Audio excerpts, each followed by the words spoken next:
A lot of people try to overcomplicate credit, but it's such an easy subject. And as long as you do the right things, you will have superstar credit to be able to go out and do whatever you need to do. What's going on, YouTube? It is your boy, Dead Man. Today, guys, I want to talk about credit, man, because credit is something that literally has changed my life. Being able to utilize my credit, being able to basically leverage my credit in order to buy assets that produce income has been a game changer for my wife and I's life.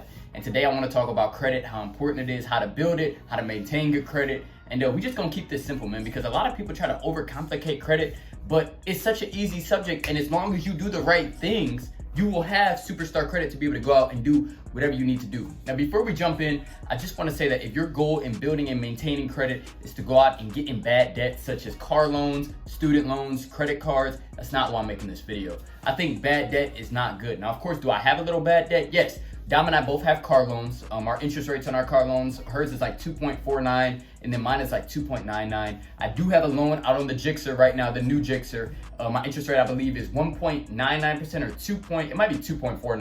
I don't know, somewhere low, right? But I have good credit, so I was able to get low interest rates. But at the end of the day, I don't really promote that type of debt, right? And the reason I say that is because that's not good debt. That debt is taking money out of my pocket every month. Those are all liabilities. And we learned in a couple videos ago that liabilities are things that take money out of your pocket, right? If you want to become financially independent, you need to understand and practice the difference between assets, which put money in your pocket every month, with you not having to be there or working, and liabilities take money out of your pocket every month, right? So I had bad debt out on the cars and out on the bike, right? And that's not good debt. So if that's your goal in building credit, that's not a good goal, right? Your goal when it comes to building credit should be to utilize that credit to be able to get into good debt, if that's what you choose to do, if your path is real estate, right? Like our path has been real estate. So what do I mean by that? So first off, what is credit? So all credit shows is that what is your ability to be able to pay back debt that you have borrowed, right? That's all that credit is, right? So if you have a high credit score, it shows that most likely you pay your bills on time, right? You haven't had any late payments, you haven't missed any bills, you pay your bills on time or early, right? If you have bad credit, it shows that you're not the best steward with your money, right? And what I mean by that is a lot of times you may be paying your bills late, or you may not be paying your bills at all. Or I see on a lot of people's credit reports that they choose to not make certain payments. Like a lot of people just decide, you know what, I'm not gonna pay my student loans. And they don't, and that affects their credit, right? They have poor credit because of that. They're not paying a bill, which sucks, right? So credit just shows basically your ability to be able to pay back debt that is loaned out to you, right? So everything checks credit nowadays. When you go to lease an apartment or lease a property, they're checking the credit, right? When you go to sign up for car insurance or homeowners insurance, everything, they're checking your credit. Everywhere, some jobs even check your credit, man. Like if you have poor credit, the job don't even want you, which is just crazy, but that's the world that we live in. So if you don't have any credit right now, the easiest way to build credit, right? If you don't have any credit right now, the easiest way to build credit is to go to your local bank, take $300. Tell your bank that you want to sign up for a secure credit card. They're going to say, okay, cool. How much do you want on it? $300. You give them the $300. They sign you up for a secure credit card. You're backing the credit card with your money, which is why it's called a secured credit card. It's secured by your $300. Every month, all you're going to do is charge about $70 on that card, right? You do that for a year and you pay it off in full at the end of the month. You never carry a balance because there's no point in doing so. You pay off the $70 just as if you were using a debit card, but it's a credit card because you're building your credit. You get the card, you charge up $70, you pay it off at the end of every month. You do that for 1 year and you'll have over a 700 credit score, right? That's all you need to be able to buy your first property. That's all you need in order to get the best financing on a car if you have to finance a car, right? If you have poor credit right now, you need to look at what's causing your credit to be poor. One tip when it comes to credit that a lot of people don't know, and it surprises me because this is one of the most important things when it comes to credit, is you want to keep your credit cards, your personal credit cards, under 30% utilization. That means if you have a $100 limit on your credit card, you do not want to go over $30 a month on that card, because once you go over $30, you are over that 30% utilization. Now, most people don't have $100 limits. Most people have $1,000 limits, $5,000 limits, $10,000 limits. But that means if you have a $10,000 limit, which is very high, I will say, for most Americans. When they say 70% of people can't afford a $400 emergency, if you have a $10,000 limit and you're getting anywhere close to $3,000 a month on your credit card, that's kind of walking on the edge. That's like very risky. But let's say you have $1,000 limit on your credit card and you're using your credit card to build your credit so that one day you'll be able to leverage that to buy a property or buy a few properties or buy a lot of properties, right? Whatever the case, right? You have $1,000 limit. Your goal every month should be to use under 30%, right? Now, experts say that you should try to use under 10%, right? So on $1,000 limit, that means you should try to use under $100 a month on that credit card because you're showing all the credit bureaus that you're very good at managing that credit card, right? So that's like the first step, right? You want to keep that utilization under 30% when you get that card. But how do you maintain credit once you have the credit? So that's the first thing. You keep it under 30%. The other thing is you pay your bills on time. It surprises me how many people have poor credit. And when I ask them how their credit got messed up, they'll tell me like, oh, I just didn't pay that bill. What? What do you mean you didn't pay a bill? Like, if you take out debt, somebody is kind enough to loan you some money, because that's all a credit card is somebody kind enough to loan you some money, right? It's not yours, right? It's theirs. It's not your money, it's their money. Somebody is kind enough to loan you money. And when the bill comes due, you just didn't pay it? Irresponsible, guys. Irresponsible. Irresponsible. There's no question about it. It's irresponsible.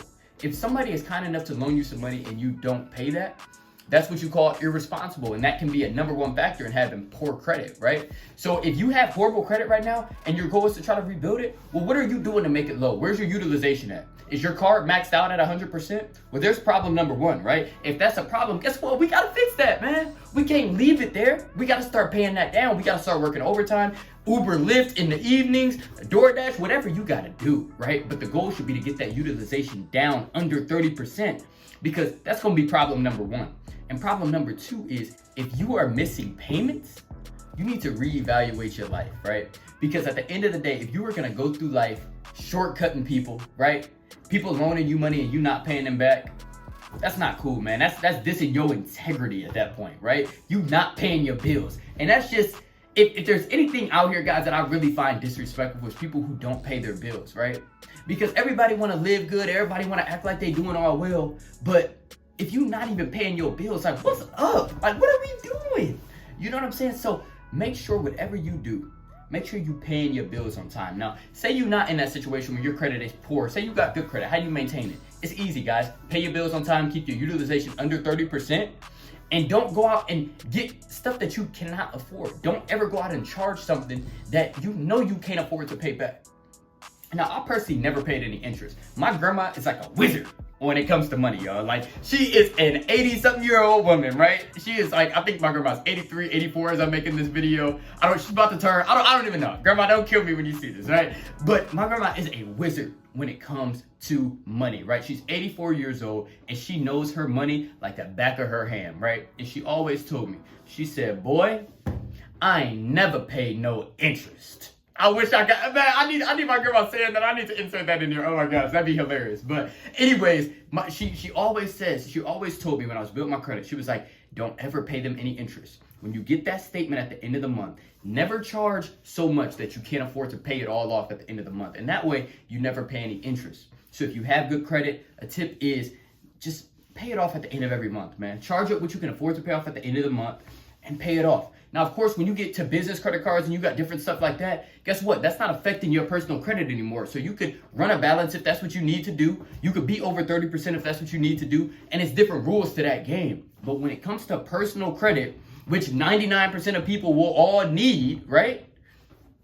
Just do the basic stuff, guys. Pay your bills on time. Don't charge more than you can afford to pay off. And keep that utilization under 30%, guys. It's not rocket science. It's easy. My wife and I both maintain excellent credit. If we need to finance something, it's not an issue. Banks love seeing us come in because we have good credit and they know that, we're actually going to pay them back. Now, credit card companies, they don't really love us, right? But we talked about this in a previous video, pleasing the man. Guess what? A man could be the credit card company, right? The credit card company loves when young adults like myself go sign up for these credit cards, swipe,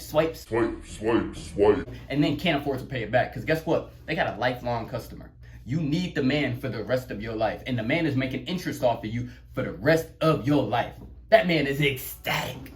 Ecstatic, man. And that's just what it is, right? So at the end of the day, Be smart with your credit. Protect your credit. My dad always taught me, man, he said, if it's one thing you do, you take care of that credit because it can take you places. And I'll tell you, we've been able to leverage our credit to buy 7 doors, y'all. 7 doors. Reach financial independence through real estate just off of leveraging our credit.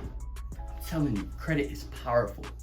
Your mind is powerful. Use it to turn your life into something, man.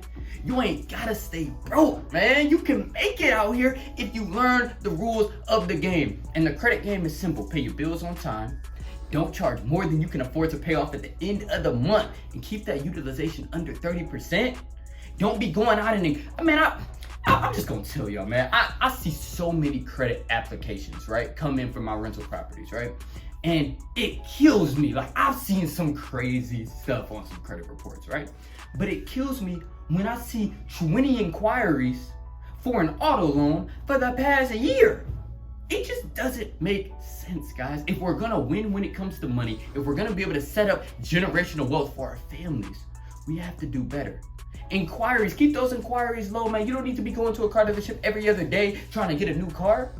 Go get you a little beater, drive that for a couple years cash until you get your credit where it needs to be, and then you can go out and do whatever you want to do, right? Get a low interest rate and drive whatever you want to drive, and hopefully you got an asset paying for it, right?